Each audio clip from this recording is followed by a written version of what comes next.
We've actually heard election officials complaining about the fact that, gosh, citizens are showing up at their public meetings and asking them questions about what they're doing. And they're complaining about that. Well, I think that's a good thing.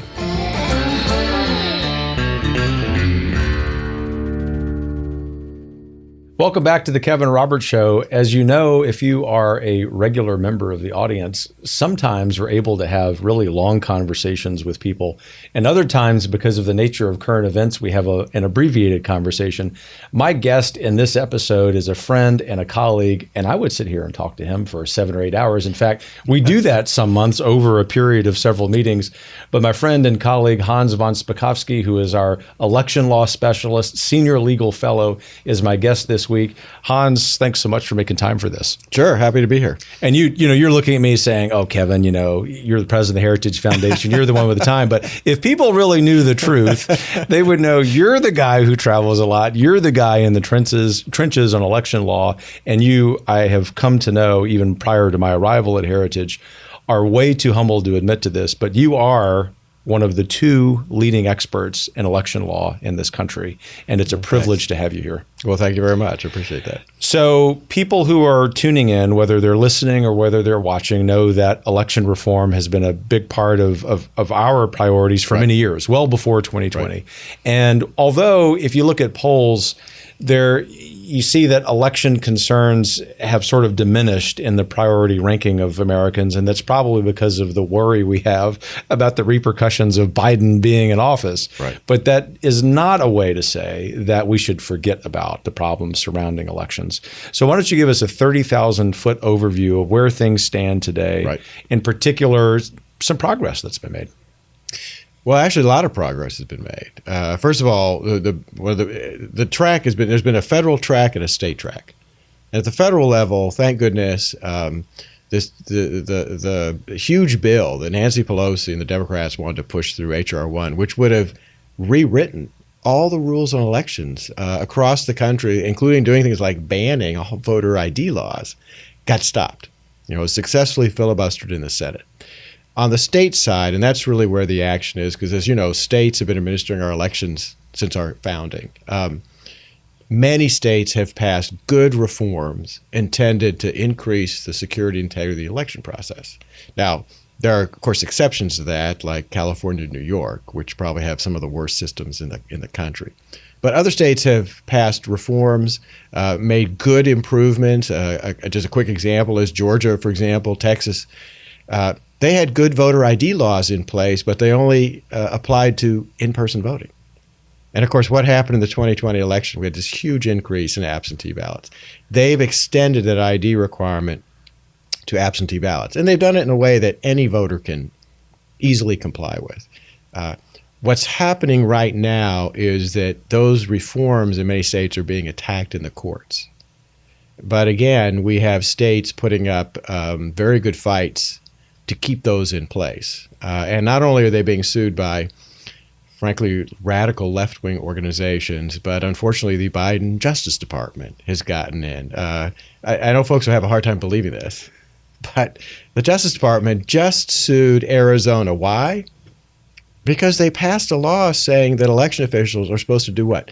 Verify the citizenship of people registering to vote. Now, that's a requirement of state law. It's a requirement of federal law. You be the citizens to vote. And yet, what is DOJ doing? Going after Arizona because they just want to make sure it's really citizens who are eligible, who are registering and voting. So in light of that is that the Biden administration, our very own Department of Justice, is trying to complicate matters. What kind of forecast would you make about the midterm elections? Most of the time that question is asked and people are being asked to predict the number of Republican seats in Congress. I'm asking you to make a prediction about what level of election concerns will happen. Right. And another way of putting that, Hans, is how much of those are those concerns, those problems, will these reforms that have been passed eliminate? I mean, in other words, you and I both know there's been a lot of progress. And I want people in the audience to know that while we have some concerns remaining, especially with federal action, that we ought to be somewhat happy that some progress is being made. Yeah, look, the the one good thing that came out of the 2020 election was state legislators and the public finally realized something we've been talking about for years, which is they needed to fix many of the security holes in their systems, and they did that. So I have great optimism, actually, about the upcoming elections in terms of its security and its integrity. More than 24 states passed good reforms of all kinds, everything from putting in new voter ID laws to banning what we called zuckbucks, right? Private contributions to local election offices, which raised tremendous conflict of interest issues. So I'm actually confident. Not only that, but we've actually heard election officials complaining about the fact that, gosh, citizens are showing up at their public meetings and asking them questions about what they're doing. And they're complaining about that. Well, I think that's a good thing.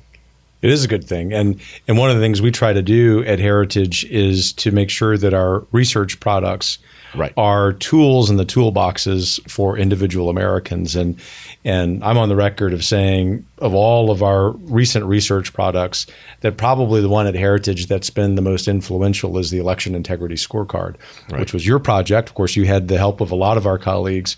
But give us a sense of what the scorecard is in case people have not heard about it, but also which states have fared well as a result of seeing their results in the scorecard. We wanted to come up with an objective measure of how good or how bad states were when it came to election integrity. So we did a year-long analysis of the laws and regulations in every state, compared them to a set of best practices recommendations that we had come up with. Everything from how states should handle absentee ballots to how they should clean up and maintain the accuracy of their voter rolls. And then we rated every state on the basis of 100 points.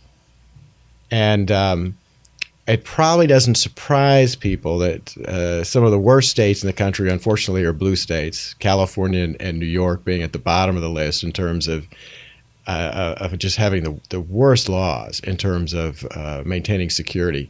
On the other hand, the states that scored at the top were mostly red states, places like Texas, a state you're very familiar with. Texas, a lot of states in the Southwest, Florida, and other places all have really done the most to try to increase the security of their elections. And so they've done the best, and some of the states are still improving. We just did an update to the scorecard, taking into account over 100, if you can believe this, over 100 changes in election laws passed in this year, in the first quarter of the year in the state legislative sessions. That is evidence of an unassailable research product, because no one has questioned the methodology. No, they haven't. And you know why, because it was very thorough and very objective, having influence. And so as we look ahead to 2023, when every state will have a legislative session, not every session will be covering election reform. Right. Can we anticipate that there will be some additional election reform legislation that members of the audience might want to be sure that they're part of? Yes, and the way they can easily do this is whatever state they live in, they can go to our website for our Election Integrity Scorecard, pull up a map of the United States, and click on their state. And what it will pull up is their score, their rating compared to other states, and then a complete summary of all the criteria we used to analyze the state. I mean, just a quick example is you got lots of points if you have a photo ID requirement to vote. And if you don't, you get 0. And you can easily look at that summary and say, wait a minute, my state doesn't have an ID requirement. So you as a voter will know, I really should talk to my state legislator or a local county commissioner about this issue and say, why aren't you doing this? And you and I have both heard from some friendly elected officials around the country who, after reviewing their state's score on the scorecard, are dissatisfied. Yes. And they call you, and sometimes they also call me, or they call me and they say, Hans, Kevin, we're really unhappy with our state score, and we, with great politeness and good cheer, say, well, did we make a mistake in the assessment of it? And not a single time yet has one of them said, yes, you made a mistake. They're just expressing frustration over their score. The point is, the answer to that is to go to the scorecard, see what needs to happen, what needs to be improved, and to exert political pressure to make it happen, right? No, that's exactly right. And look, some of the changes that they ought to make involve legislative changes, but there are plenty of others that don't need legislation. All it needs is election officials saying, oh, we need to start doing this. Yeah, good. So tell everyone in the audience where they can go to see the product. Sure. If they go to heritage.org and just click on election issues, you can easily pull up our election integrity scorecard. Excellent. Well, Hans, thanks for joining me. Sure. Thanks for having me. Thanks for joining Hans and me for this brief episode of the Kevin Roberts Show. Obviously, there are a lot of priorities we're working on, but they're all for naught if we can't get our election straight. See you next time. In the meantime, take care.